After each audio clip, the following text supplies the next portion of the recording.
welcome back to my channel, V's Travels and Thrifts.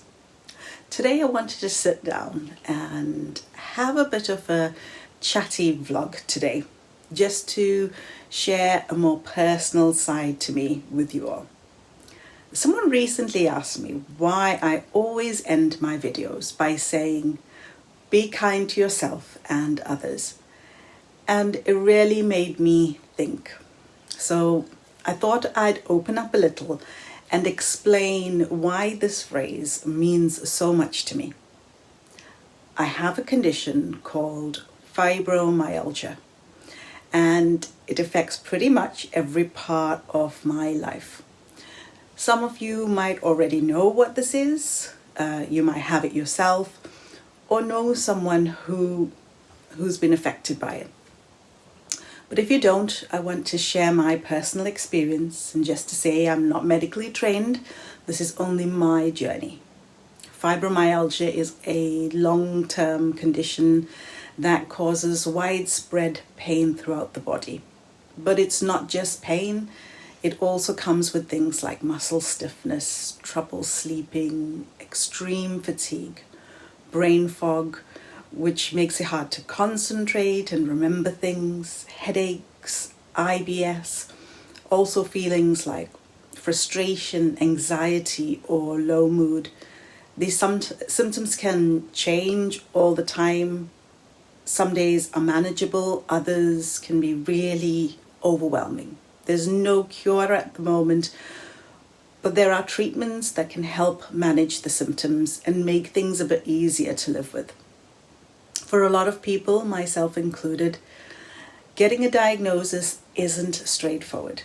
Many of us go through years and years of symptoms without answers because there isn't one simple test for fibromyalgia.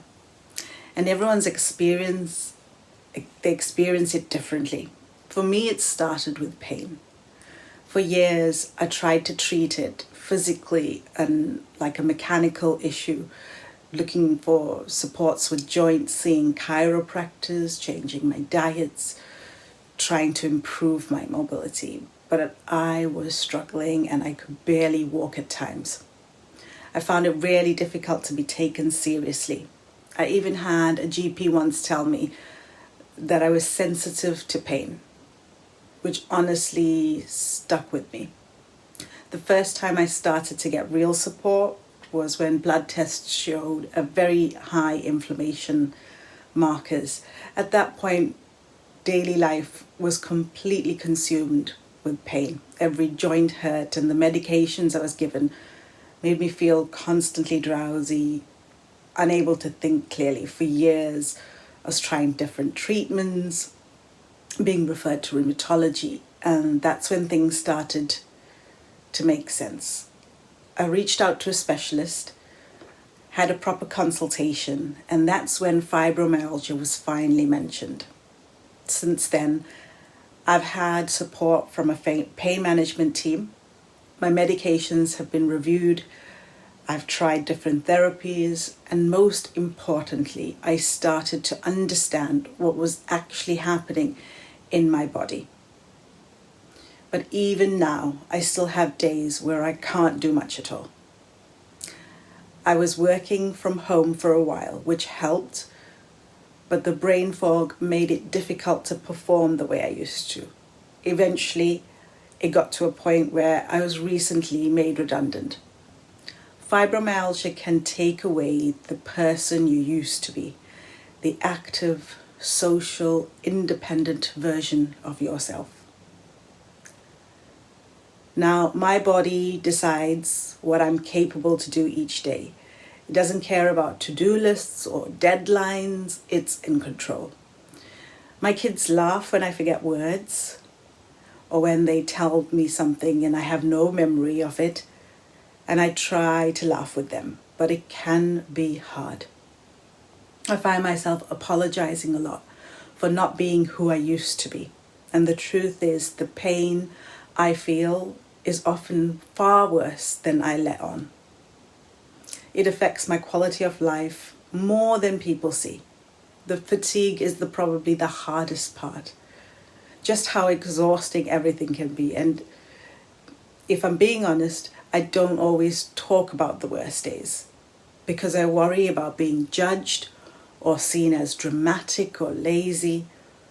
But I'm incredibly grateful for the support I have, especially from my family. The reason I wanted to share this is because for a long time, I felt really alone. And if this video can help even one person feel less alone, then it is worth it. Whether that gives you the confidence to push forward for answers, to get a second opinion, or just recognize your own symptoms. I recently read that 1 in 20 people in the UK may have fibromyalgia, many without ever being diagnosed. If this resonates with you or someone you know, feel free to leave a comment or share this video with them. Now that you know why I say this at the end of every video, please be kind to yourself and others. And I'll see you in the next one.